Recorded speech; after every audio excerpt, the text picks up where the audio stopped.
Okay, ladies and gentlemen, we're ready. So session 10 returns to the issue of integrity, more specifically anti-illegal betting and money laundering.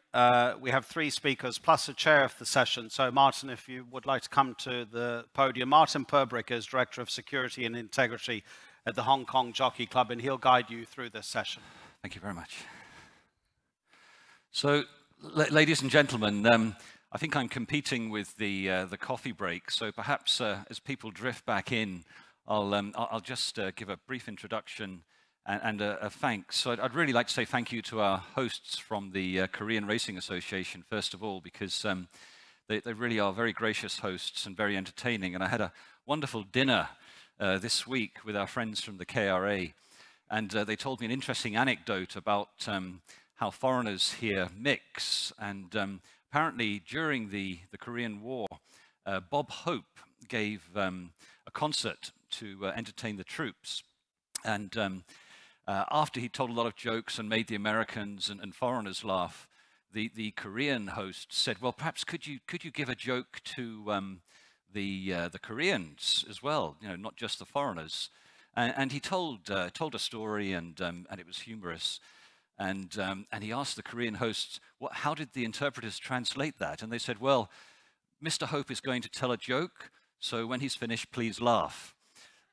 So today, I hope the interpreters at the back realize, well, perhaps I'll give a code word. When I say Bob Hope, please just ask our Korean hosts if they could take it as a joke.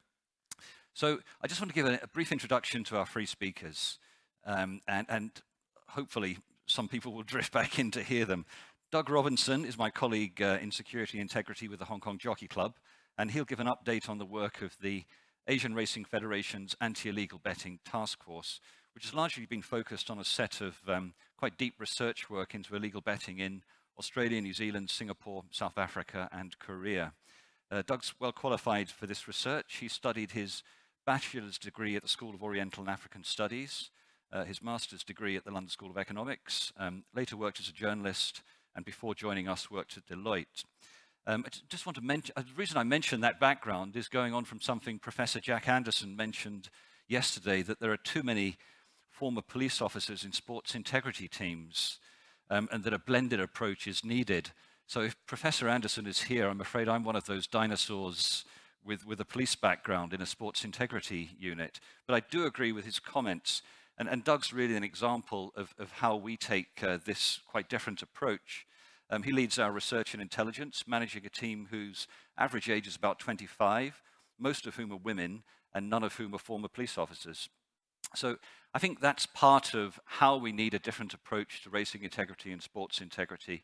So our team looking at racing and sports integrity also works with Tom Chignell, who I think is here today. And Tom's one of the leading racing betting analysis integrity managers in the world, I think, and been very successful recently to help us to understand big data, big betting data, identifying anomalies in that data which suggest integrity issues that we then look into.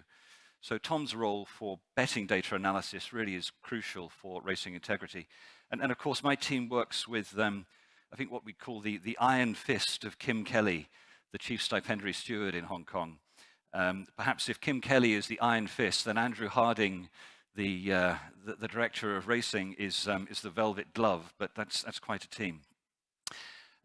So just going on with I think the very exceptional background of the people speaking. Stacey Steele, associate professor, is also extremely accomplished. She's an associate professor at the University of Melbourne. She has a bachelor's degree from University of Queensland, a master's degree in Japanese from Monash University, and an LLB from the University of Melbourne. Stacey teaches law at the University of Melbourne and also works full-time at Standard & Poor's. I don't know how you do all of that, Stacey, but you're clearly a bit of a superwoman. And Stacey will talk to us about anti-money laundering with a focus on the recent developments from Australia, Japan, Korea, and the region. And finally, we'll have Professor Lei Changhun, who has a PhD, is now professor in police administration, as well as vice provost of foreign affairs at the Hannam University in Daejeon in Korea. Professor Lee will talk about academic studies into the magnitude of illegal betting on horse racing in Korea and efforts to combat this problem. So we really have three very accomplished people to speak today. I just want to weave the three talks together a little and explain why these three people are talking about these three areas. So some of you may recall in October 2015, I presented at the 49th International Conference of Horse Racing Authorities in Paris, and the subject of that talk was the scale of the illegal betting market and its links with organized crime. Then in January 2016, we presented at the Asian Racing Conference in Mumbai, similar topic, illegal betting and organized crime in Asia. And these presentations and our work today come from research work we've conducted since around 2012 at the Jockey Club in collaboration with a variety of government agencies. And when we first started talking about illegal betting in 2012, my good friend Patrick Jay, who was with us then, said at a conference in Melbourne, at the Melbourne cricket ground in fact, that a tsunami of illegal betting is coming in 2012. So by 2018, I think that tsunami of illegal betting really has arrived, and the scale and continued growth of illegal betting is quite clearly impacting racing and other sports. And Doug will talk about the scale, which again, going back to something Professor Jack Anderson mentioned yesterday about measuring the illegal market, we think you can. I think Professor Lee has done something similar in Korea. So there's a huge growth in illegal betting originating from Asia, and there is a negative influence of illegal betting on sports and society. It's not just the sports integrity issues that we try to convince government about. Our message now is that the problem is still growing, and Doug will talk to us about how illegal betting is growing twice as fast as legal betting. So if illegal betting is growing twice as fast as the growth of illegal betting, clearly there's an inflection point in the future where there will be a significant impact on the legal market and the contribution of the legal market to racing. So there is some seriousness to the issue. The common theme, I think, for all these three presentations will be there's a huge problem of criminality using betting, racing, and sports for profit. And I think that message has resonated with some government agencies we've talked to. So if we in racing don't influence government and regulators to more effectively combat the illegal betting problem, it could kill the sport. I think that's worth bearing in mind as the key risk. And my CEO, Winfried, talked about the criticality of integrity to customer confidence in racing. And there are examples in sports of how that loss of confidence integrity can destroy the sport. Baseball in Taiwan is one example. In 1992, the average attendance at a professional baseball game in Taiwan was around 7,000 people. But after a series of corruption cases in the 1990s, average attendance dropped to around 2,000 people per game. And that was because of the influence of betting markets, especially illegal betting on the game and corrupting players. And one anecdote that highlights that, in 1996, 4 players from the Brother Elephants, I think probably the Chinese name is better for the team, were abducted and held in a hotel room in Taichung. The players were beaten up, and the pitcher, Knife Thrower Chen, had a pistol barrel shoved in his mouth. That's a terrific name for a pitcher, Knife Thrower Chen. According to prosecutors, the kidnappers were from a syndicate, a betting syndicate, that had lost $125,000 on the game, and they believe the players had intentionally thrown it after being paid off by a rival gang. So I think our assertion is the operators of illegal betting, that is those who are offshore and have no real license anywhere, and I'm sorry to say, I don't consider a license in First Cagayan in the Philippines a real license. They're generally criminals. And criminals do other things as well as operate betting. So there is a nexus of criminality with betting. So given the scale of the growth of illegal betting internationally, the extent of involvement of organized crime, what happened in baseball can, of course, happen in any sport and of course, in horse racing. So racing administrators have to recognize this risk from illegal betting that threatens racing integrity, and what we aim to do is help racing administrators, racing management, to better educate regulators and government agencies, because illegal betting is a problem that we can't deal with on our own, and the involvement of law enforcement is critical.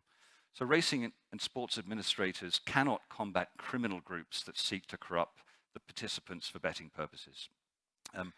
Racing administrators can implement the rules, but when organized criminal groups are involved, we really need to work with government agencies. So what we did with the Asian Racing Federation is to form this anti-illegal betting task force. It's quite a grand name, and I think there are 4 or 5 of us, but I'd highlight Neil Grimstone from the New Zealand Racing Integrity Unit, Tim Robinson from Racing Victoria Integrity, Nathan Hayward from Racing New South Wales, and Lian Tai, our very old friend from Singapore Turf Club, who I think is retiring this month. And Lian Tai and Singapore Turf Club, because they're in the middle of Southeast Asia, know more about this problem, I think, than many others, and they're well worth talking to. So Doug will give an overview of that research. But I just want to supplement that with a few points about what we've done in addition to the research for the task force.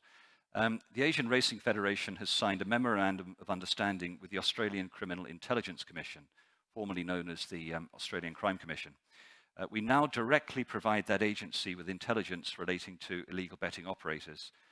We also collaborate with the Australian Federal Police and the Victoria Police, which has a terrific sports integrity unit. And I think that shows the seriousness that the Australian authorities take this subject. We obviously have a long working partnership with the Hong Kong Police to combat illegal betting, and in the past 1 to 2 years we've expanded this to work with the Chinese Public Security Bureau, and we now directly provide intelligence to the Public Security Bureau, also relating to illegal betting operators. And the penalties in China, I should highlight, are a little more stringent than most other countries, so best not to be arrested in China, I would advise. We've given presentations regarding illegal betting to government ministers in Australia, China, Hong Kong, Korea, and Singapore.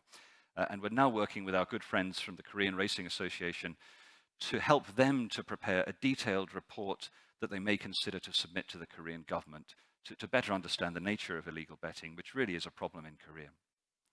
So the task force has been active, but we think we need to do something a little more tangible for a future strategy for horse racing. So we have permission from our CEO, who's going to discuss this with the ARF Exco, to do 3 things. Firstly, after this conference, in the next several months, we will publish a substantive white paper with the full results of our research into illegal betting. And that includes the deep dives into those 5 countries that we've mentioned. And we'll circulate that publicly. Secondly, we aim to expand the task force, and we will include representatives from law enforcement agencies to better combat illegal betting, academics to better study illegal betting, and I think most importantly, representatives from the Northern Hemisphere to widen the impact of action against illegal betting and be more inclusive of Northern Hemisphere racing authorities to protect racing. And thirdly, we'll convene a meeting of the expanded task force in the second half of 2018 with the aim of formulating a long-term strategy for racing to deal with illegal betting, and then we aim to deliver that strategy for approval to the Asian Racing Federation Exco in 2019. In the meantime, we'll continue to work with law enforcement agencies, obviously, and I think that's critical for us. And I'll hand over now to give you some more detail in the research work. So if I can introduce Doug Robinson. Thank you.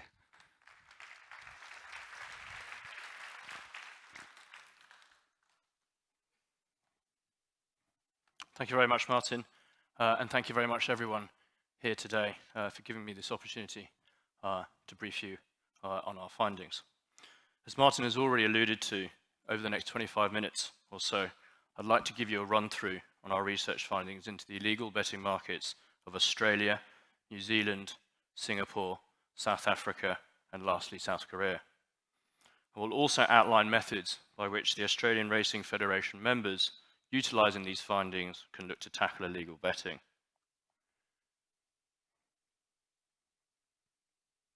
First, however, I think it's important to remind ourselves of the original terms of reference for the Anti-Illegal Betting Task Force. These can be remind ourselves of the original terms of our main findings of the task force, which can be broadly synthesized into the following: that the illegal betting markets are increasingly large and growing rapidly, that illegal betting corrupts sports and facilitates money laundering. Finally, that illegal betting fosters gambling disorder, which subsequently causes a large number of other associated social issues. Together, these 3 all represent large costs to society.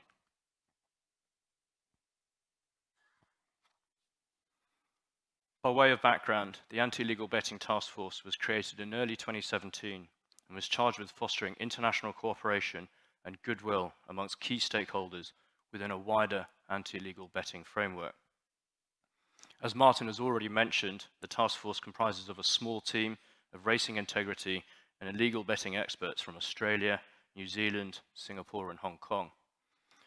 I think what Martin forgot to mention is that together we have around a century of racing integrity and illegal betting related experience, so we're certainly well up to the task.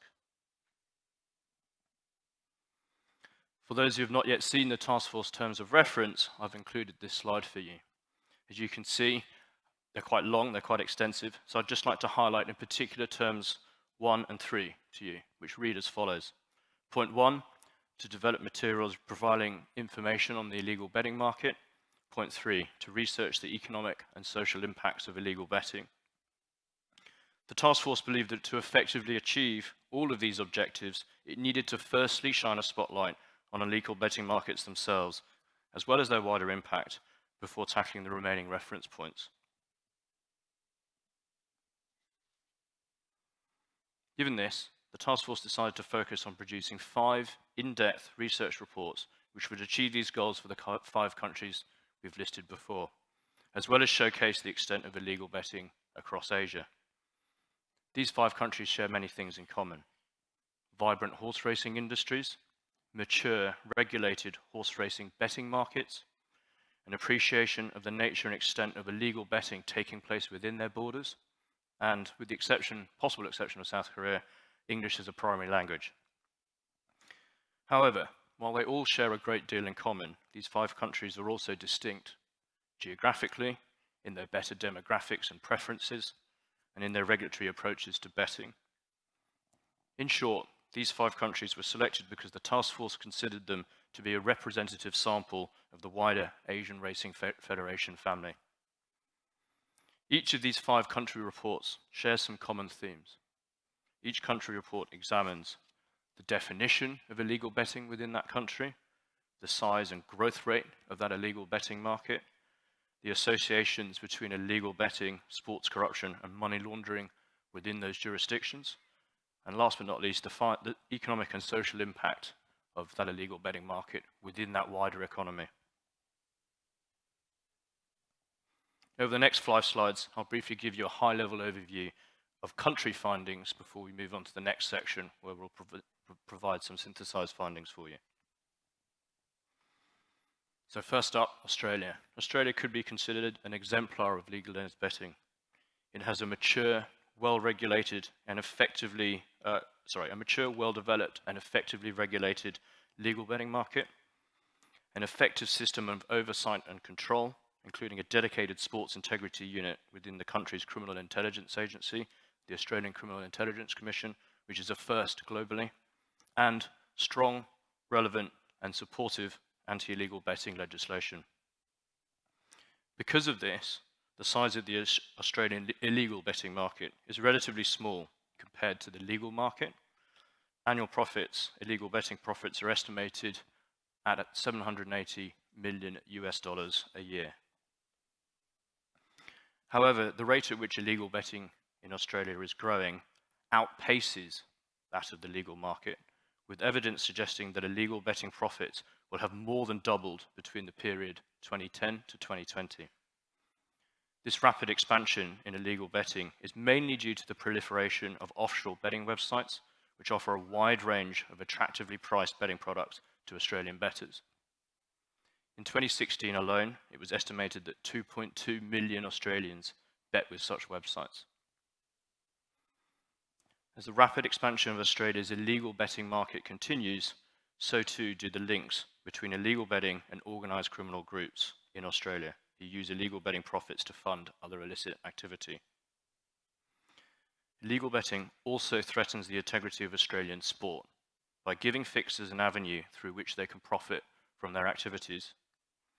The most famous example of this was in 2013, when fixers paid players of Australia's Southern Stars football team to fix matches, subsequently profiting from betting on those fixed outcomes. There have been many other instances impacting Australian sport since then. illegal betting not only harms the integrity of Australian sport, it also harms Australian society in general.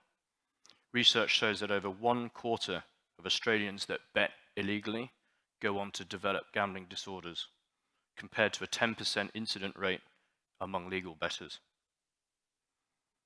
The cost of illegal betting in Australia is thus large and can be measured not only in terms of tax dollars lost, but also in terms of the cost to treat those illegal bettors who go on to develop gambling and other gambling-related disorders. In summary, Australia has done much to combat illegal betting.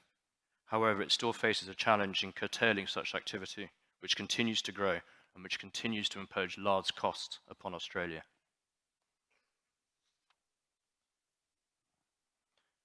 Standing at an annual turnover of $79 billion per year, South Korea's illegal betting market is 4 times the size of the legal market. This is primarily due to the very high internet connectivity rates across the country, but also due to the fact that legal betting channels and products in South Korea are limited. This in turn means that many South Koreans choose to bet illegally, primarily because it is commercially advantageous to do so, but also because of the convenience of placing bets illegally. The existence of such a widespread illegal betting market has resulted in a number of sports being corrupted in South Korea by illegal betting operators. These fixes have impacted a wide number of sports across the country, including judo, basketball, horse racing, baseball, mixed martial arts, and even esports. I will touch upon some of these instances a little later on in the presentation.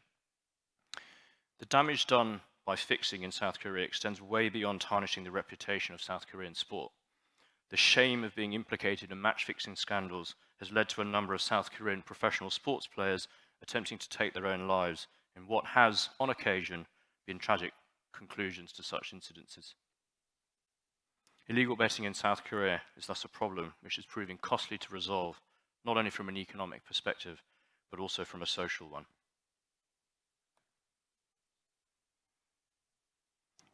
In a similar sense to South Korea, illegal betting in South Africa has been driven by the advent of online betting, with the illegal betting market currently estimated to cause the loss of $160 million to South Africa's GDP each year. New regulations to combat illegal betting are currently being discussed within the South African Parliament, specifically focusing on the seizure of winnings from illegal bettors, as well as strengthening money laundering compliance procedures for South African banks. However, until this bill is enacted, illegal betting operators will continue to expand their product to attract the young and affluent South African demographic that they are marketing to. And they are proving successful in doing so. So much so, in fact, that the growth of illegal betting in South Africa is close to 3 times higher than its legal counterpart. As illegal betting in South Africa grows, so too does its ability to corrupt sports. South Africa is no stranger to this and continues to suffer from instances of match fixing, which ultimately stem from illegal betting. One example of this is South African cricket, where officials recently took action against 7 South African cricketers who in 2015 were planning to fix cricket matches at the behest of an illegal betting syndicate of Indian origin.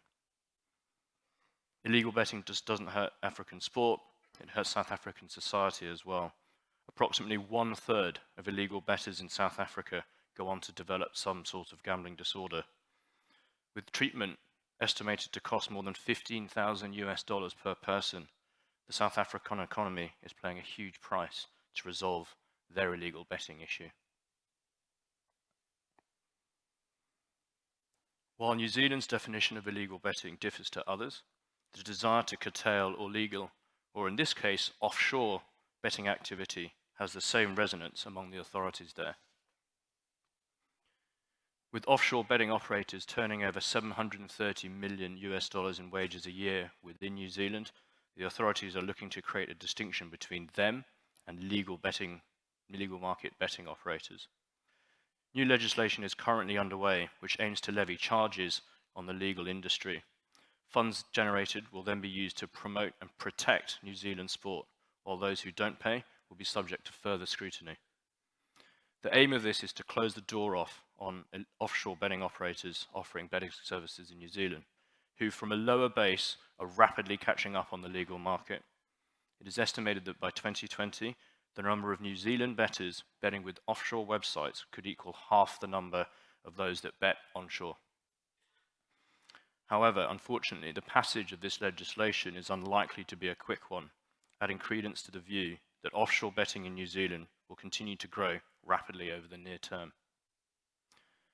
Illegal betting deprives New Zealand not only of betting-related duties and taxes, but also funding for sport. At the same time, evidence shows that those that bet with offshore operators are more likely to go on to develop gambling disorder. Again, another cost which New Zealand has to bear. Lastly, we move on to Singapore. With an annual turnover of $6.5 billion US, Singapore's illegal betting industry is growing so fast that it's projected to double in size between 2015 and 2025.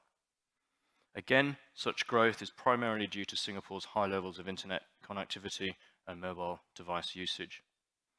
The authorities have done much to restrict illegal betting activity in Singapore, recently introducing a Remote Gambling Act, which seeks to ban all unregulated online betting activity across the state, and also including illegal betting syndicates under its definition of organised criminal groups. And the authorities are right to be wary of these dangers, especially from a social, financial, as well as a sports integrity viewpoint. For quite some time, Singapore was perceived to be a haven for fixers and illegal bookmakers who corrupted sports globally. The authorities are keen to dispel this perception and therefore enacted what we consider to be some of the most robust anti-illegal betting legislation seen across Asia. However, it must be said, it remains to be seen quite how effective these measures will be in curtailing illegal betting in Singapore over the coming years. The next section looks to join up the findings from each of our 5 countries into a cogent narrative. As mentioned before, the narrative goes along the lines of illegal betting is large and growing rapidly, illegal betting threatens sports integrity and facilitates money laundering, illegal betting is a primary cause of gambling disorder, which is a large cost to society.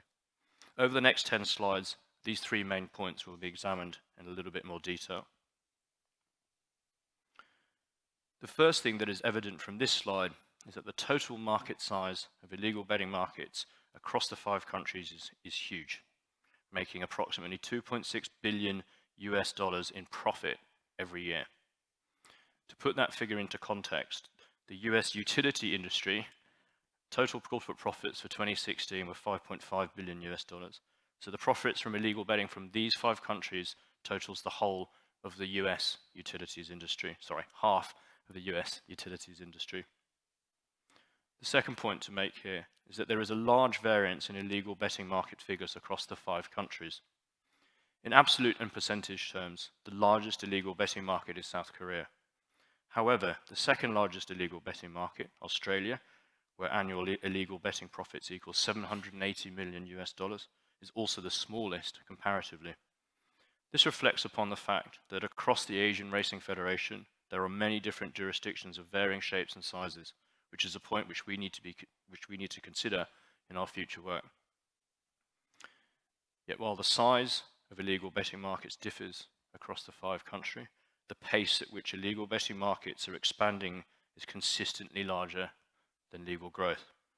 So much so, in fact, that the rate of illegal betting growth is double that of legal betting growth, which results in the point at the bottom of the slide that illegal betting is growing twice as fast as legal betting.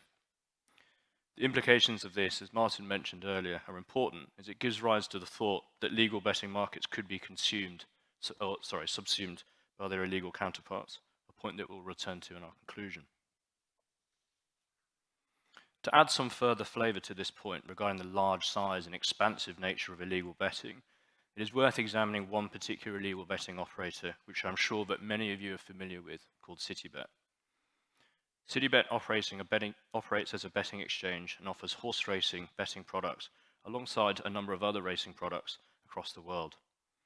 Citybet is also very, very good at what it does. It is estimated that more than $7 billion US are wagered via Citybet exchanges every year, with approximately $1 billion of that representing betting on horse racing in the 5 countries which we are covering. In terms of profit, Citybet is thought to earn around $500 million in commissions every year, which, considering that it is an illegal enterprise, represents a large money laundering risk for sport and betting regulators where Citybet offers its products. Citybet manages to be profitable by simply ensuring that its betting product is commercially available to its customers,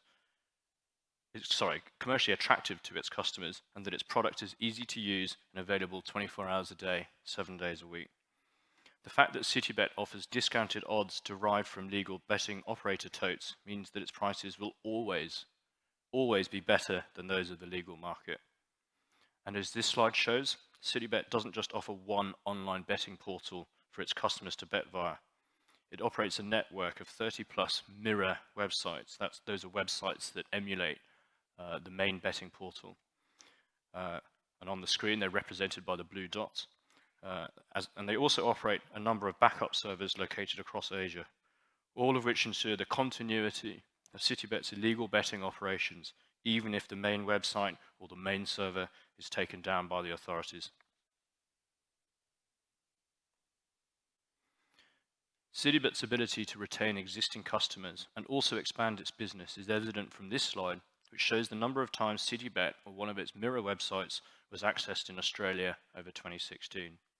As you can see, over 50,000 logins were recorded, and further analysis of these figures reveal that many of these logins were actually from Citybet agents themselves, who would be controlling, beneath and outside of the Citybet monitoring, would be controlling a whole network of illegal bettors. So that's 50,000 visits from Australia alone, many of those visits emanating from agents who would be transacting with Citybet. Those agents themselves would be controlling or working alongside a larger number of illegal bettors. In summary, the illegal betting market is large and it continues to grow because, unburdened by large operating costs, illegal betting operators offer better betting prices than legal ones, and also because they're able to utilize technology to evade closure of their online portals and also attract and retain their customer base. I'll now touch upon the point that illegal betting corrupts sports and facilitates money laundering. The fact that illegal betting operators allow fixers to discreetly profit from the outcome of their activities gives rise to the claim that illegal betting threatens sports integrity. Our findings show this to be true over and over again across all five countries. Given our location, I have chosen 3 such incidences to showcase this nexus of illegal betting and sports corruption. In the first instance, on the top of the screen, a South Korean mixed martial arts specialist was found guilty of bribery when he accepted close to $100,000 from an illegal betting syndicate to throw a match. The syndicate expected to reap the rewards back many times over by betting on the outcome of the match via illegal online betting websites.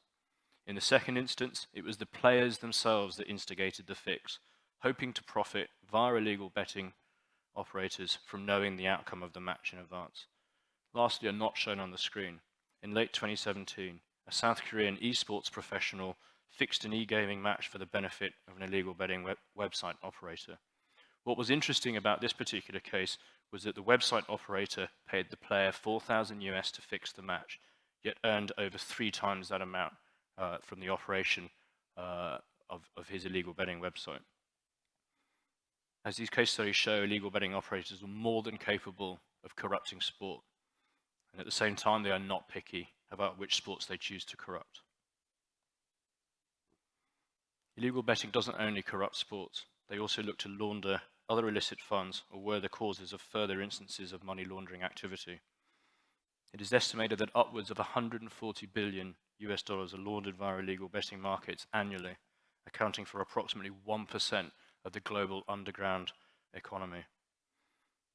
Across the 5 countries which we looked at, we were able to identify instances where illegal betting related funds were the cause of subsequent money laundering related incidents, or that because of the opaque regulatory situation, the proceeds of crime were laundered via illegal or grey market betting operators. The association between illegal betting and money laundering is a concern to regulatory authorities, some of whom are advocating clear action to be taken in this regard. I quote from the recent Australian Government Black Economy Task Force report, which states, there are clear breaches of both Commonwealth and state legislation, including anti-money laundering laws by agents of unregulated gambling providers. We recommend that the government examine how to make further use of existing laws, including anti-money laundering regulations, in combating illegal gambling. The worlds of illegal betting and money laundering used to be distinct and separate. Going forward, they should be considered as being two sides of the same coin, a point that Stacey Steele will touch upon shortly. Lastly, we'll move on to explain how illegal betting fosters gambling disorder. Across the globe, much work has been done on confirming the link between excessive gambling and the subsequent onset of gambling disorder. By virtue of the fact that illegal betting operators offer credit betting to their customers, illegal betting encourages people to bet compulsively, thus fueling the onset of subsequent gambling disorder. Credit betting drives people to bet compulsively. At the same time, illegal betting operators do not adhere to legislation regarding permissible bet product types, maximum bet limits, advertising and marketing restrictions, and the like. Instead, they are free to use every advertising and marketing tactic and trick available to them to get their bettors betting. As a result, gambling disorder occurs much more frequently among those who bet via illegal channels. This higher frequency goes on to cause a much higher prevalence of other social ills as well amongst illegal bettors. There is evidence to show that gambling disorder causes relationships to break down, increases the risk of substance abuse, causes unemployment, results in indebtedness, increases the likelihood of undertaking subsequent criminal activity, and in very extreme cases can result in suicide. This slide shows the numbers behind the theory that illegal betting fosters gambling disorder. In South Korea, the portion of bettors who bet via legal channels and developed gambling disorders is approximately 5%. For those that bet with illegal operators, that percentage is closer to 20%. In Australia, similarly, the respective percentages are 10% and 25%, and for New Zealand, they're 25% and 30%. These three data points use different definitions of gambling disorder to each other. However, the overarching finding that illegal betting fosters gambling disorder is also supported by similar research conducted in Hong Kong, the Netherlands, and the United States. To quickly summarize the main points again, illegal markets are large and continue to grow. They corrupt sports and they facilitate money laundering, and they cause gambling disorder, which represents large costs to society. In order to counter the harm that illegal betting causes, the task force has developed a framework in which various organizations can work together to fight this criminal activity. The key to the framework that you see in front of you is close collaboration. Legal betting operators and sports governing bodies need to work closely with the police in order to counter illegal betting activity, work closely with security agencies to provide intelligence on illegal betting, and also work with betting and sports regulators to ensure that betting and sports integrity related legislation are fit for purpose. We also need to work closely with, or collaborate closely with, media outlets to ensure that the relevant anti-illegal betting messages are effectively propagated and received, and also work alongside academia and opinion shapers to examine further some of the issues that stem from illegal betting. Finally, we need to share our findings with financial institutions to combat associated money laundering, and also work alongside internet and technology companies to counter the online aspects of illegal betting. If close and sustained collaboration between all of these agencies can be achieved, then to paraphrase the CEO of the Korean Racing Authority, who said yesterday, the legal market will be able to not only effectively combat illegal betting, but we also will be able to uphold the trust in our own racing and betting products. To conclude, illegal betting continues to be a large and vibrant industry across Asia, as well as the rest of the world. It continues to grow faster than legal betting, which, as mentioned before, leads to the disturbing possibility that if left unchecked, illegal betting operators could subsume legal markets. It also corrupts sports and facilitates money laundering. To combat it, legal market operators need to continually innovate our own racing and betting products, as well as better use technology. We need to expand our levels of stakeholder engagement, and finally, we need to cooperate ever more closely with law enforcement agencies. As Martin has previously pointed out, we in the task force intend to continue to produce quality research on illegal betting markets with a white paper due from us in the second half of 2018. We also seek to engage with a wider set of stakeholders over the coming months, initially by extending the task force itself to include some of these stakeholders, but also looking to increase engagement externally as well. Lastly, we will look to develop a long-term strategy to combat illegal betting for the Asian Racing Federation and its members over the next 12 months. Ladies and gentlemen, thank you very much for your time today.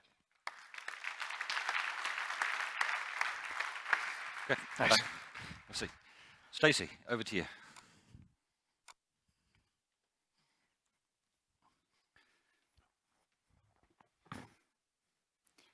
Thank you, Martin, for the kind introduction this morning. I'm delighted to be here in Seoul again to address this important gathering, and I thank the Asian Racing Federation for the invitation to speak about sport, money laundering, and wagering in the region. I'm going to respond to 3 questions in my presentation today. First, what is money laundering, for those of you who may not be so familiar with the topic as Doug? Second, how can wagering be used as a vehicle for money laundering? And third, why should sport care about money laundering? And in answering the third important question, I'm going to highlight 3 current hot topics in the region. First, enforcement of money laundering regulations. Second, the expansion of the regulations into new fields, including digital currency exchanges. And third, esports, which have already come up in today's session. And I'll use examples from Australia, Japan, and South Korea to show why wagering organisations and sporting organisations should be interested in preventing money laundering. So to my first question, what is money laundering? Money laundering basically refers to turning proceeds of crime into ordinary cash or assets. The laundering process hides the criminal source of the proceeds, and a key justification for anti-money laundering legislation at its most fundamental level is that a person should not benefit from committing a crime. Now, gambling has long been a source of money laundering opportunities.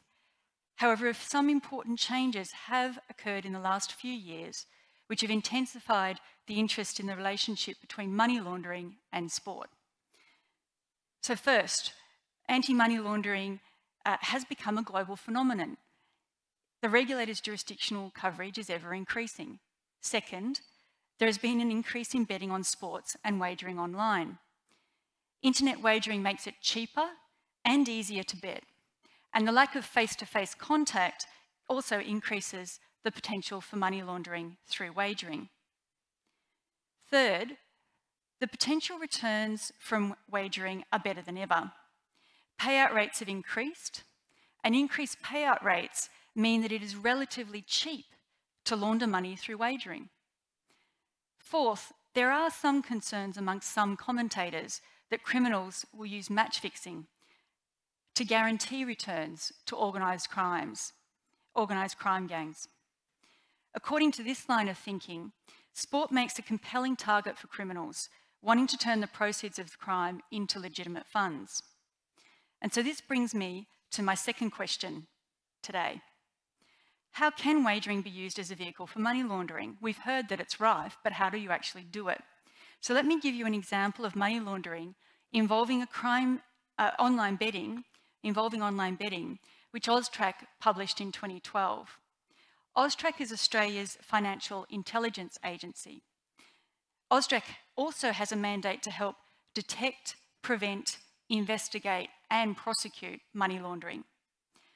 Other examples of similar institutions in the region include the Japan Financial Intelligence Centre and the Korea Financial Intelligence Unit. Austrack and other regulators publish case studies based on their experience, and they collectively pool their information for the Asia-Pacific Group on Money Laundering's yearly typologies report, for example. As you can see from this slide, the operation looks sophisticated, it looks complicated, but the essential premise, however, was simple. The case involved an Albanian organised crime syndicate operating in Australia. The syndicate wanted to launder illicit proceeds from the sale of drugs. The syndicate used an online betting service to store and transfer funds. And in Australia, betting accounts held with wagering operators can be used like a traditional deposit or saving account held with an ordinary financial institution. And I raise this at this point just to highlight the fact, because in other jurisdictions, this isn't necessarily the case. In this case study, the syndicate shared around the passwords and received various international fund transfers. And the purpose was to create an illusion of paying gaming winnings. And the various conversion points in the slide are known as what's called layering. And the layering of payments is designed to make it difficult to find the source. Now, this example highlights the crime of money laundering itself. In other words, the people involved in these transactions were committing a crime. And this crime is over and above the crime of selling drugs, which led to the money that they needed to launder in the first place. Now, in addition to the crime of money laundering itself, organisations need to think about their potential reporting obligations. By making money laundering a crime, regulators have created a trigger for reporting obligations. In many jurisdictions, regulators now collect a vast amount of information from all sorts of organisations. In those jurisdictions, if a reporting entity suspects that a transaction involves the proceeds of crime, then it has the obligation to report that suspicion to the relevant authority. Now, in the Albanian case study from Austrack, the Albanian case study from Australia, a suspicious transaction report to Austrack played a key role in cracking the case. The report helped to identify a director of the internet payment system making domestic transfers to the online betting service. So this example shows why law enforcement organisations want to receive reports from sporting and wagering operations about suspicious activity. But why should these organisations cooperate? And this brings me now to the case for sports involvement in the fight against money laundering, and my third question for today. These points aren't new to you, and I've heard speakers this morning already canvass a number of these issues. But why should sport be concerned about money laundering? Austrack's case study involving an Albanian crime syndicate doesn't say, for example, what the criminals were betting on. But what if the criminals were betting on horse racing? The use of sport as the underlying activity for such wagering-related laundering should raise concerns in the sporting community. Any such scandal may cause damage to a sport's reputation for integrity. Moreover, the use of sport as the vehicle for money laundering may increase regulatory scrutiny of the industry. And as we all know, increased regulatory scrutiny may lead to increased compliance costs. And ultimately, increased security may also lead to enforcement actions where regulated entities have reporting obligations.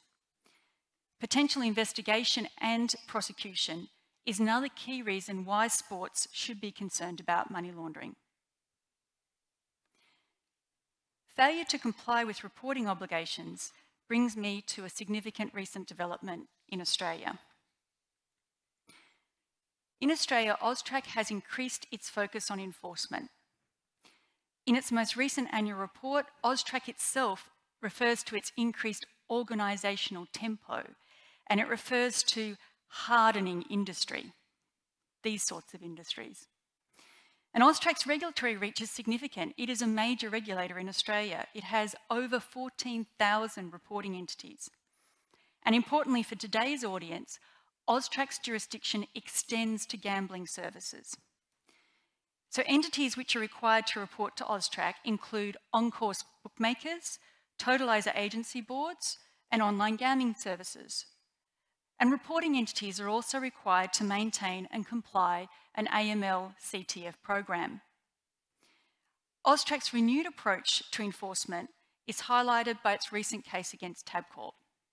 As you know, Tabcorp is an integrated gambling and entertainment company. It is one of the many wagering operations with reporting obligations to Austrack in Australia. I highlight this because it is a key difference with other jurisdictions in the region where wagering operations may not be subject to reporting obligations to financial intelligence agencies.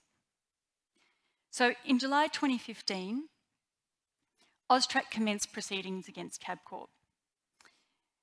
And not just Tabcorp Limited, but other companies within the group. Austrack alleged that Tabcorp contravened its obligations under Australia's anti-money laundering and counter-terrorism financing legislation, as you can see on the slide. I won't go through each allegation there, but you can see that a number of them have to do with reporting, which I'll come back to in a moment. The eventual outcome of the case was a settlement as between Austrack and Tabcorp in February 2017. Under the settlement, Tabcorp was required to pay a penalty of $45 million. The settlement was approved by the Federal Court of Australia, and thus parts of it are public. Now, there are many takeaways from this case, but let me make 3 observations today. First, let's look at the breakdown of the total penalty amount paid by Tabcorp. This slide shows the allocation of the penalty amount for each allegation. I want to highlight the penalty for the general failures to report suspicious matters. The amount made up $26 million, or almost 60% of the total penalty. The breakdown highlights the importance that regulators are placing on reporting. Now, in Tabcorp's case, it appears that Tabcorp did not initially understand it necessary to report certain matters to Austrack. And this misunderstanding cost the company $10 million, even though the judge acknowledged that no particular harm seems to have flowed from it. Moreover, Tabcorp actually rectified the situation in 2012 after Austrack made Tabcorp aware of its concerns. Other failures to report suspicious activity cost $16 million in penalties. And the penalties were imposed even though the vast results of Tabcorp's own investigations about these matters were passed on to police, or they were simply late in reporting. A second observation. Tabcorp rectified the alleged contraventions. It was acting in accordance with other regulatory requirements, and it cooperated with Austrack's investigation, all before Austrack brought the enforcement action. Despite these mitigating factors, even then, the judge considered the failures to report to Austrack as serious. And a final observation. In Australia, Austrack has continued to take an aggressive approach to enforcement throughout last year. In August last year, Austrack announced that it had commenced proceedings against the Commonwealth Bank of Australia, or CBA. And CBA is one of Australia's largest financial organisations. Once again, some of the key allegations relate to failures in reporting. Once again, Austrack has brought the action even though CBA is cooperating and appears to have self-reported the alleged contraventions. In fact, CBA's media releases suggest that it had no idea that Austrack was planning on bringing an enforcement action. Now, the penalty against CBA could be as much as $50 million and even as high as $2.5 billion, depending on how it gets calculated. And CBA has reportedly provisioned for about $375 million.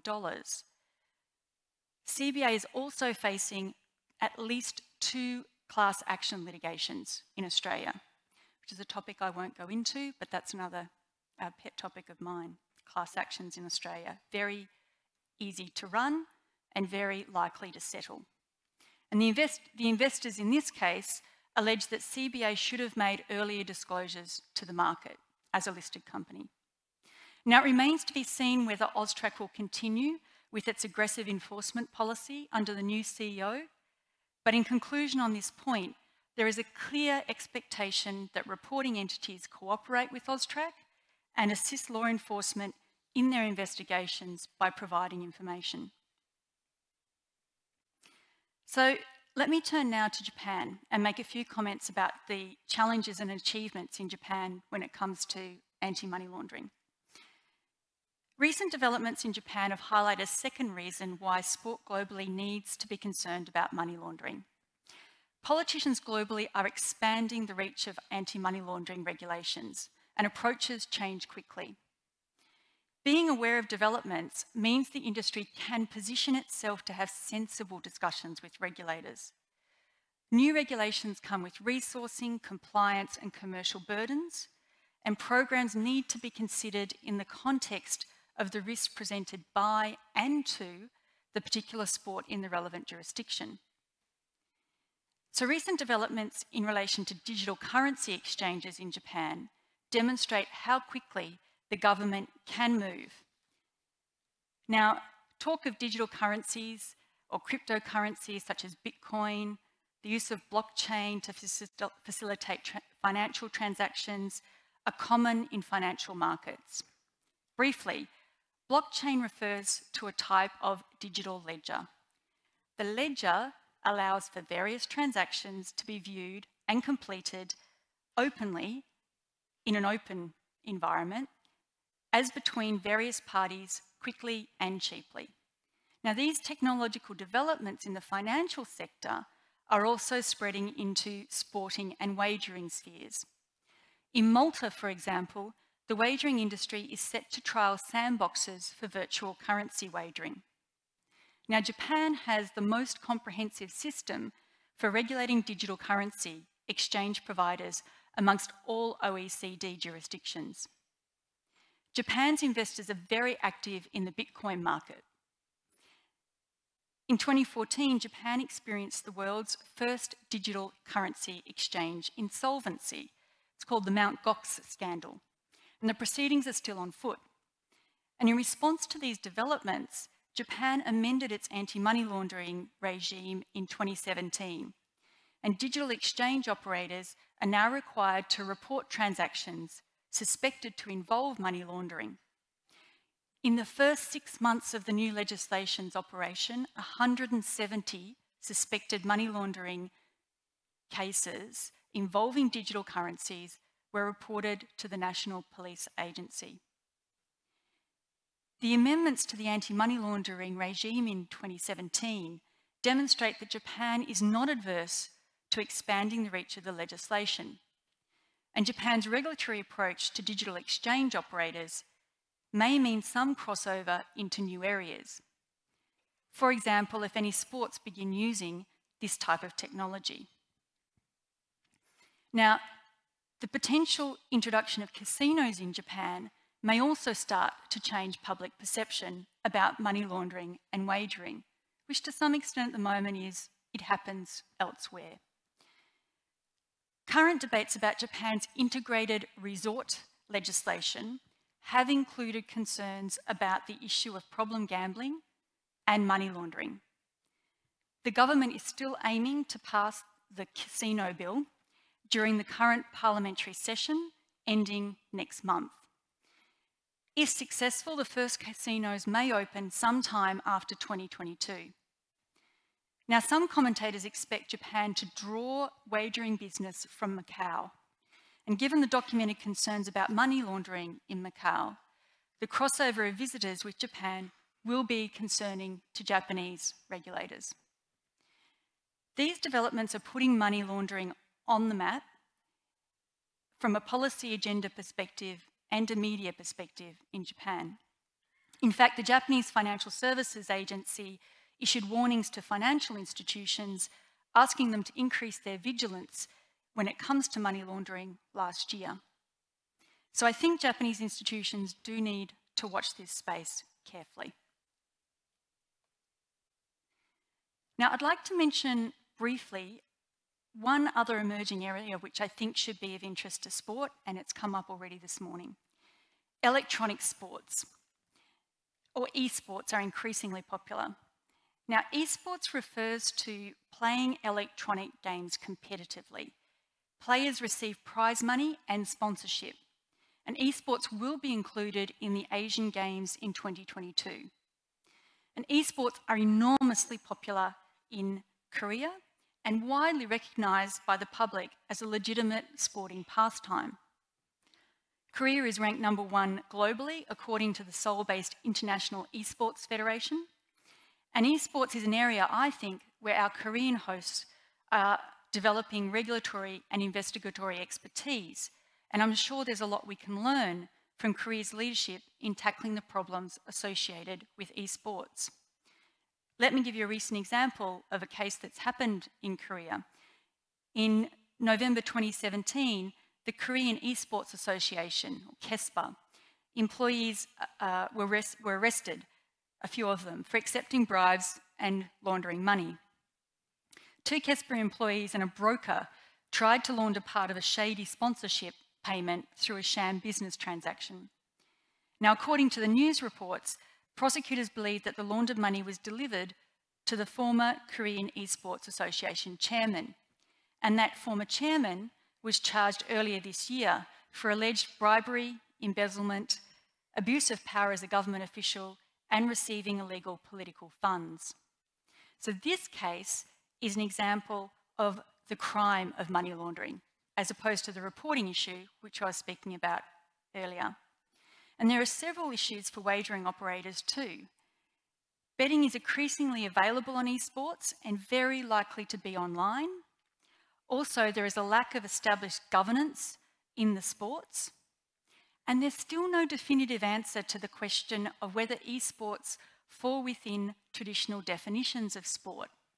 And this gap in perception about whether esports are sports or not may hinder regulatory efforts when it comes to combating money laundering, particularly in a jurisdiction where I come from, like Australia.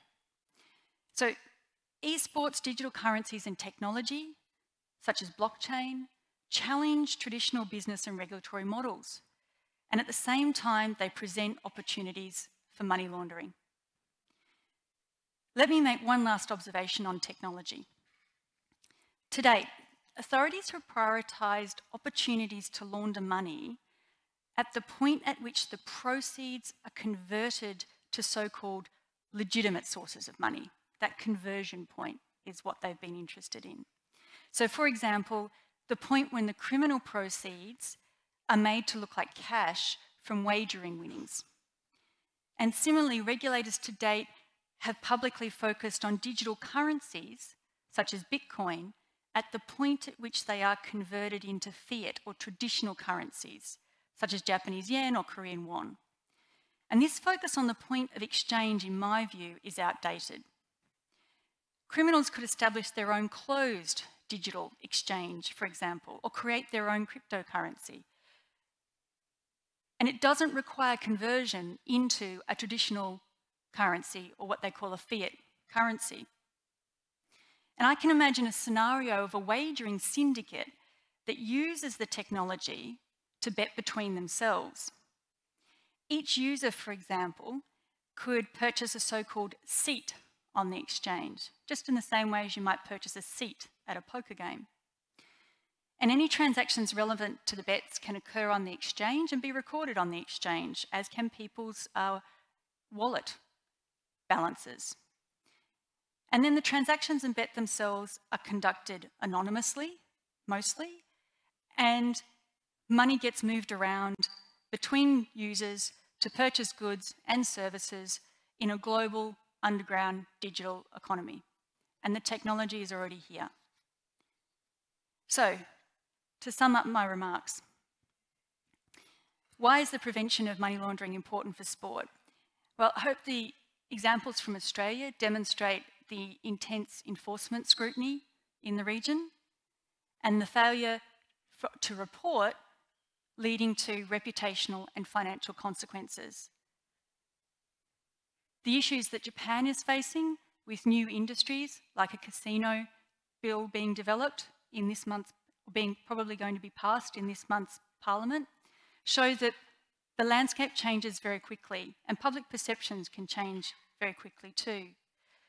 And Korea highlights how emerging technologies can bring with it emerging sports. And even if specific AML reporting obligations do not apply to your organisation, money laundering can have sporting consequences. And we saw that with Doug's presentation and the discussion about match fixing.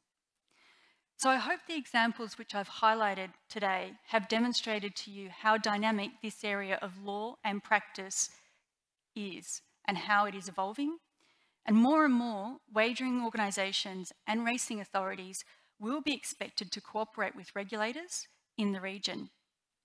I congratulate the Federation on the work of its task force and the organisers of the conference for putting money laundering squarely on today's agenda and increasing awareness of the issue in the racing industry.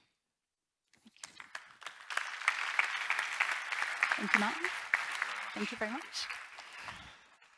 Stacey, you actually nailed it at the end, and I think that's what we think illegal, unlicensed betting exchanges, online betting exchanges are doing and have been doing for some years. So I think you've encapsulated the problem there, and it's with us now, obviously.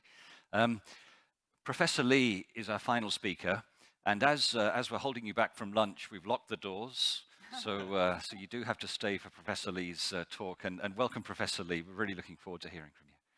Thank you. Thank you.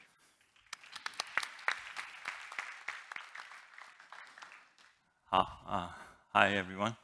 My name is Changhun Lee. It is my honor to stand before you and speaking about my research topic today. Before I jump into my presentation, I need to ask your forgiveness for a couple of things, but particularly about my English. I'm from South Korea, yes, and the southern part of South Korea. And then there, you know, my hometown has a very unique, typical intonations in Korean. And my English actually reflect that intonation, so I call it Gyeongnam English. So my suggestion, use your translators, you know, microphone, and then listen to the language translated into Korean, so you can hear Korean. So maybe it's better try to understand my English compared to try to understand Korean, I guess. I lived in United States for 15 years teaching a couple of universities, but still, you know, I don't say as much I want to say. So anyway, I think I need to thank the program committee of this session because the order of presentations topics are very well arranged, whether it was intended or not. Two the presenters before me actually talked about criminality, you know, illegal bettings, you know, money laundering, all those criminal activities. But I'm a criminologist, and I don't want to talk about criminology or crimes for this presentation. The reason why is this. Let me ask you a question. How big the magnitude, size, or size of illegal gambling industry in your country? Can you answer that question with 100% confidence? That's my question. That's the beginning point of my presentation today. In criminology, there's a term called dark figure. Dark figure means that number of crimes that are not reported to the criminal justice system. Dark figure is unknown. And we never ever know the exact number of crimes committed because of the dark figure. Gambling industry, I think it's the same thing is going on. How can you know with 100% sure the size of illegal industry is this much? As the presenter shows that $76 billion in South Korea, I'm not sure about that, actually.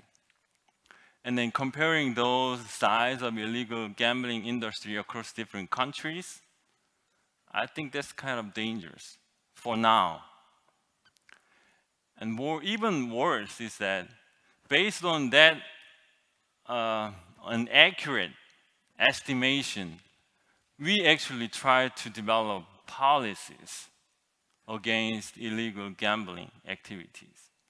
I'm not blaming all of you or anyone related to this, the business, but I just try to suggest that we need to spend time and money to develop more accurate method to estimate illegal business in this, racing industries.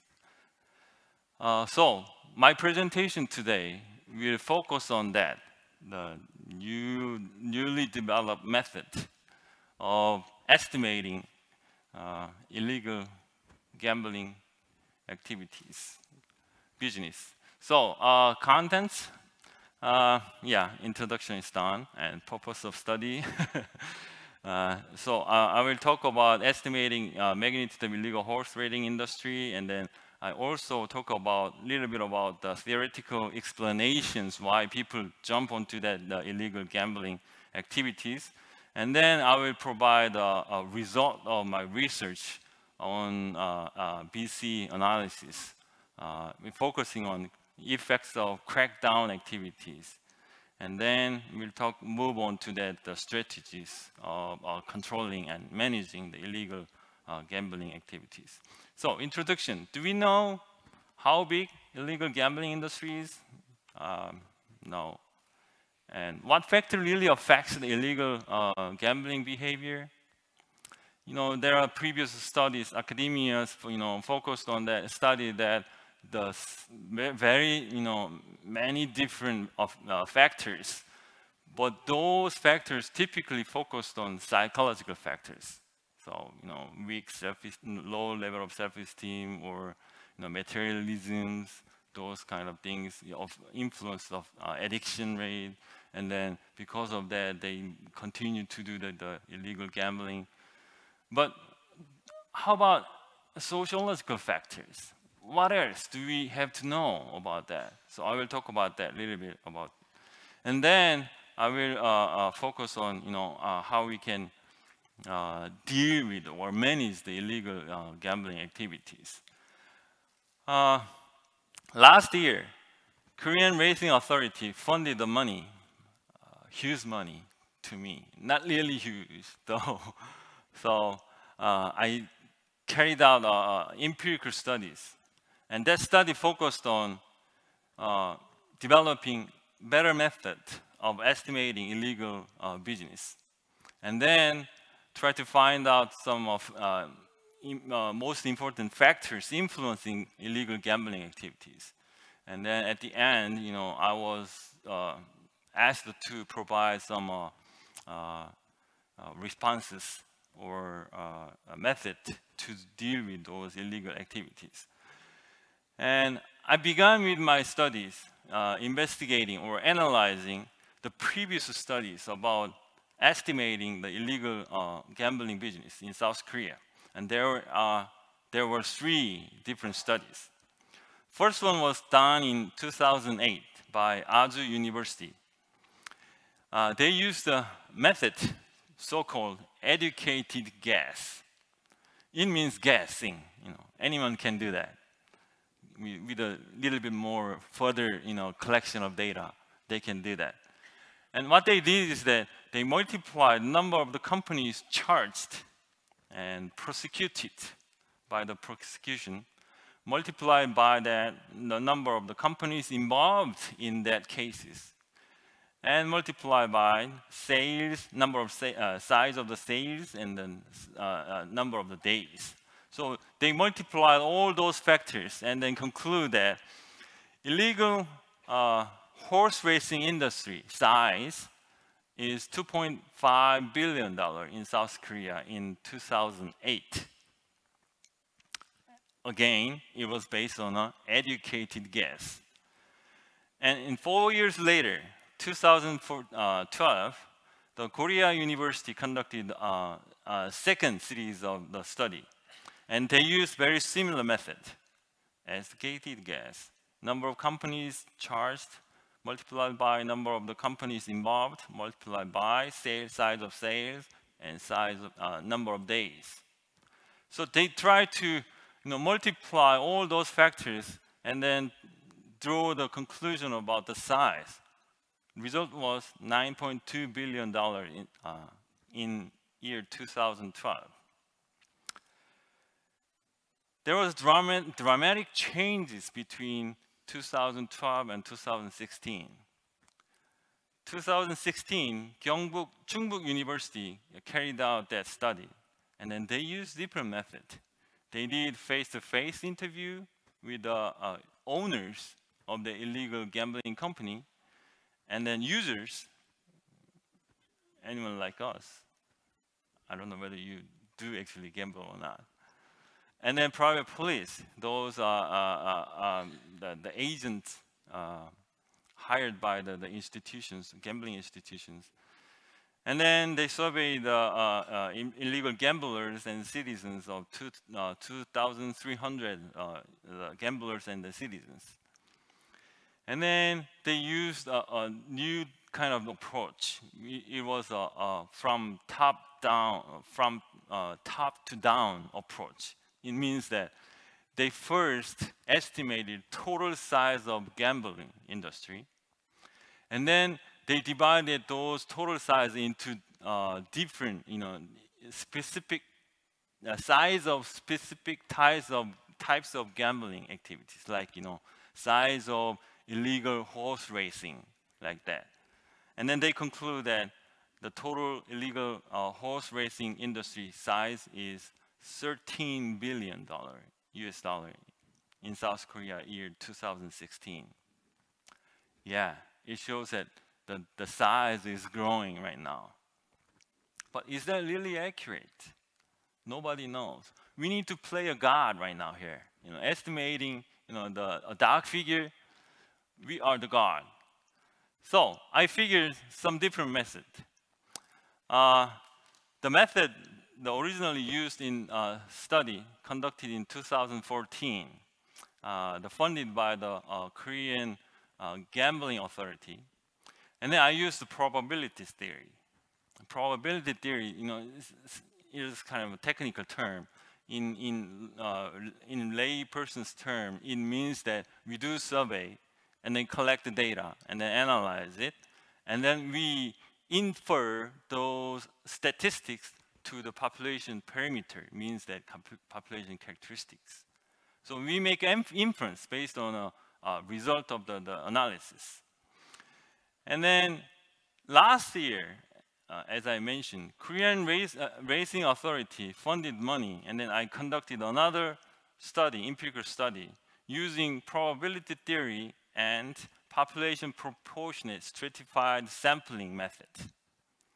I know it's kind of difficult, but in easiest term, it means that I surveyed different groups based on size of the population.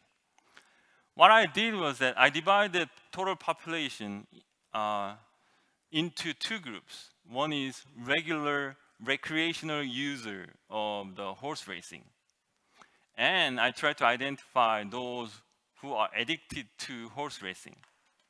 And then I asked them how much time they spend, how much money they spend, and then I multiplied those all, and then conclude, draw the total size of illegal horse racing industry.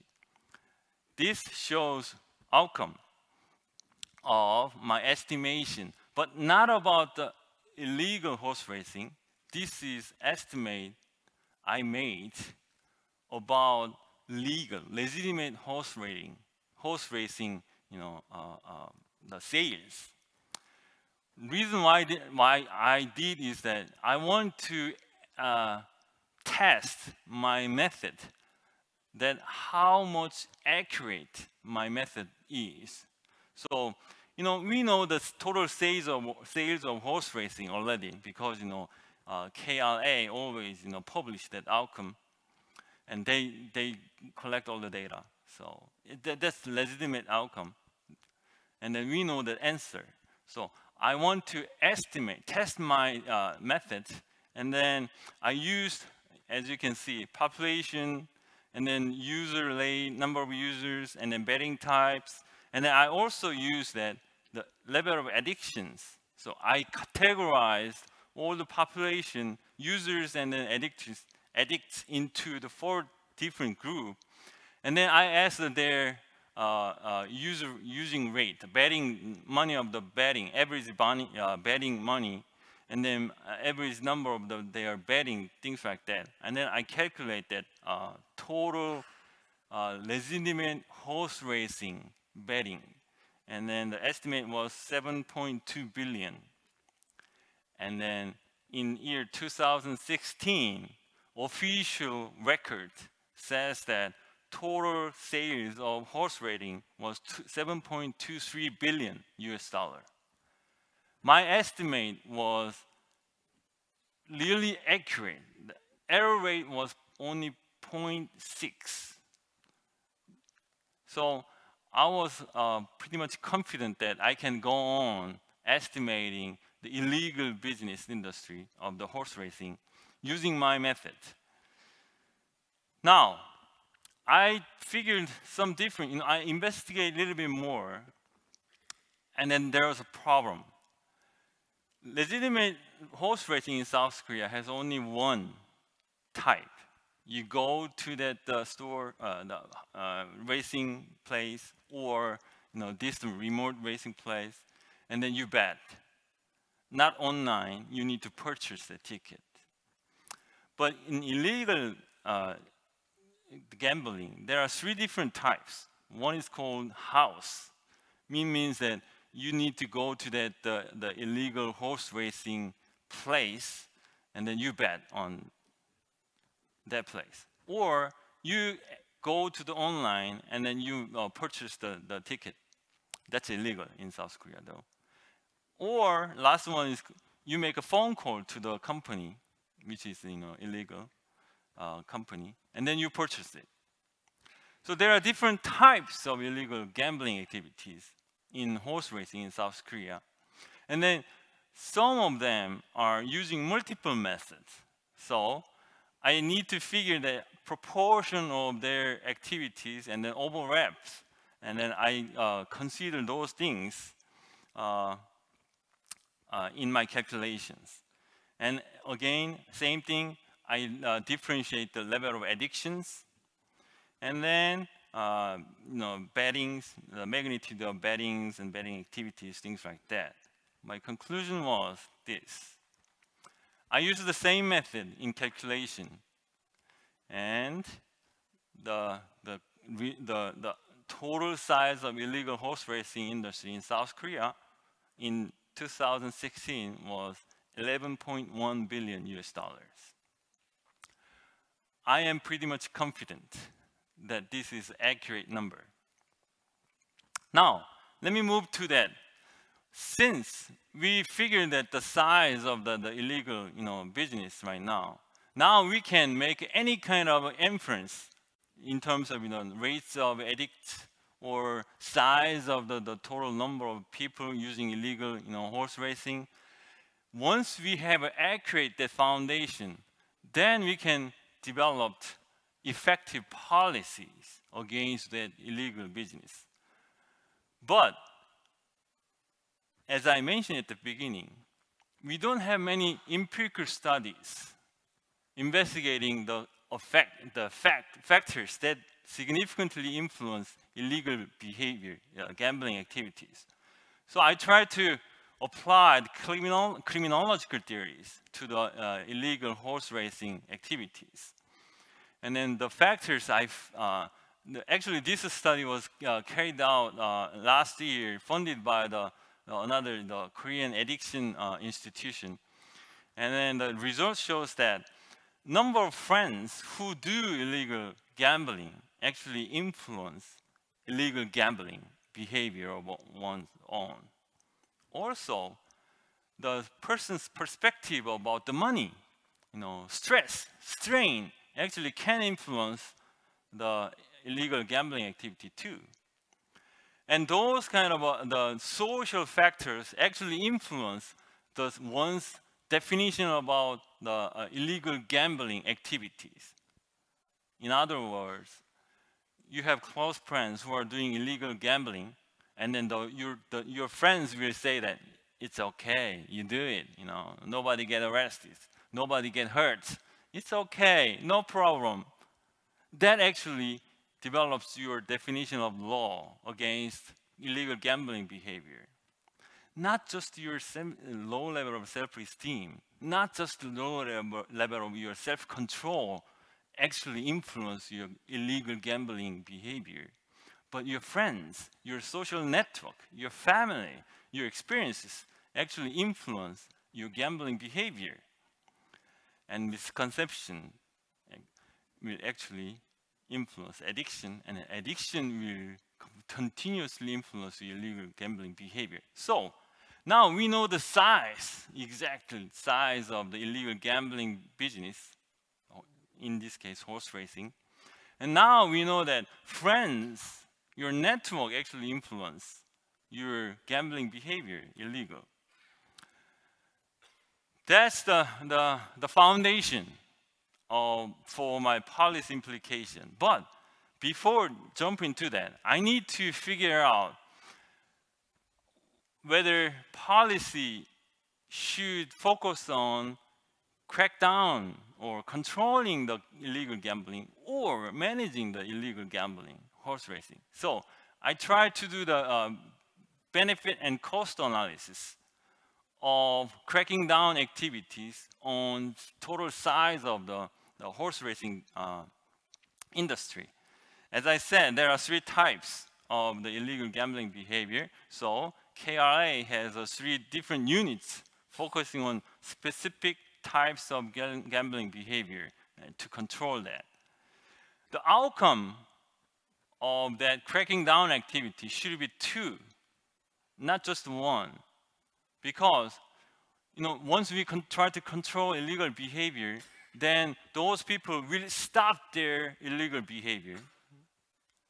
And there should be another. Means that once we try to stop the illegal gambling behavior, then that person will move to that legitimate horse racing activities.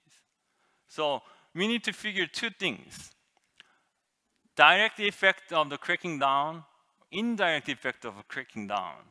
So I use a lot of different, regression equations and analyze that. And then this slide shows that the outcome of that analysis.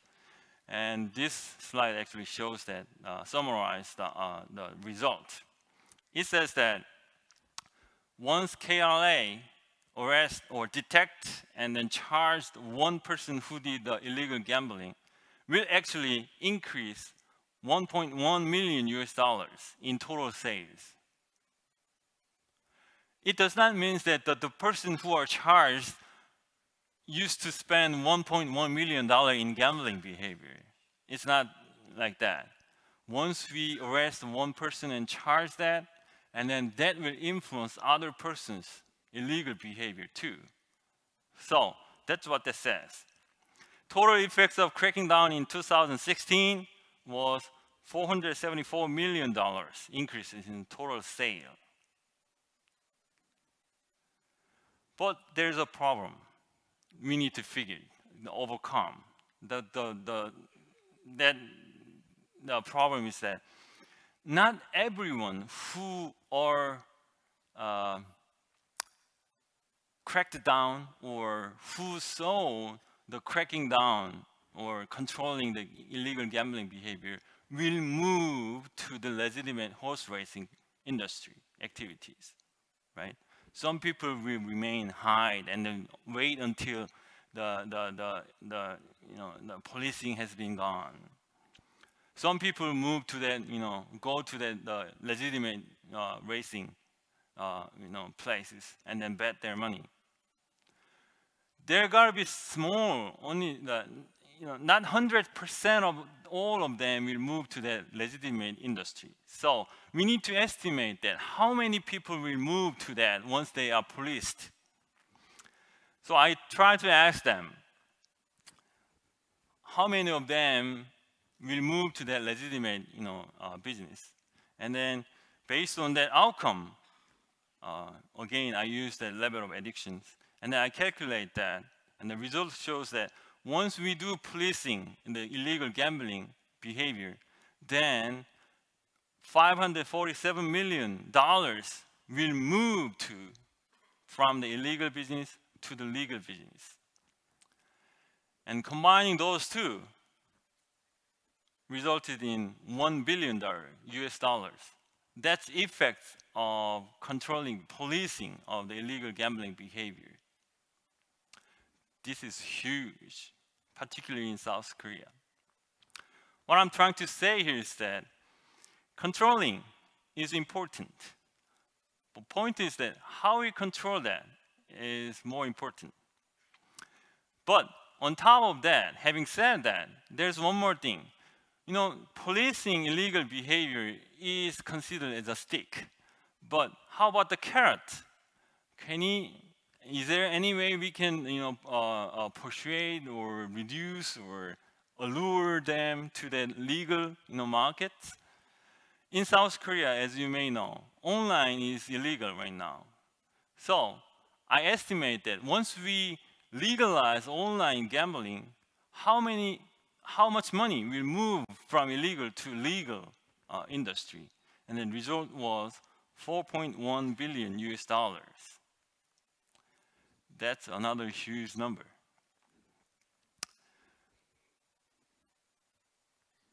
Based on all those findings, what I'm trying to say or convey or conclude here is that policing is not the best option, not the only options in South Korea. I know some of your countries, legalize a lot of different types of gambling activities, but in South Korea, legalizing online gambling may become a breath hole for the illegal gamblers. But we need to continue effectively police those illegal gambling activities. To do that, we need to consider two things. One is that users.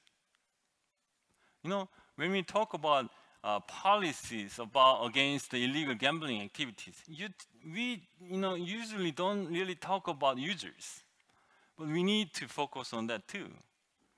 And second is that providers, the drug suppliers. And then third one is the technology. As we had the previous presenters talked about, we need to really consider the technology right now. And then focusing on those things based on accurate estimations, I'm bet we will have more effective, efficient policies against gambling activities. My final conclusions, I suggest you go back to your home country and try to estimate really accurate size of your illegal gambling industry in your countries. And then next year, I hope we meet together and then compare the results, with the more rigorous statistics. And once we do that, we can, cooperate to develop more efficient anti-illegal gambling activities. This is my presentation. Thank you for your patience. Thank you very much. Very good. Thank you. Professor Lee said that it's very difficult to estimate the illegal market size, but I think he actually did a pretty good job. So thank you very much. And Stacey really showing us the nexus with criminality, I think, and why for sports organizations, betting operators, anti-money laundering is a critical issue. And Doug, keep going with your research work. I think going back to illegal betting market size, for our media friends, anyone who's left, I'm going to tell you conclusively what is the exact size of the global illegal market. Are you ready? Very big. And with that, I'll leave you to lunch. Thank you very much for being patient. Martin and your panel, thank you very much indeed. As Martin said, time for lunch. We'll reconvene at 2:15, and we'll have 3 industry profiles from around the world: Iran, Macau, and South Africa. And we'll end with a session on racetrack management and safety, which will include, amongst others, the grounds manager of one of my favorite stadiums in the world, ANZ Stadium in Sydney. See you after lunch. Thank you very much.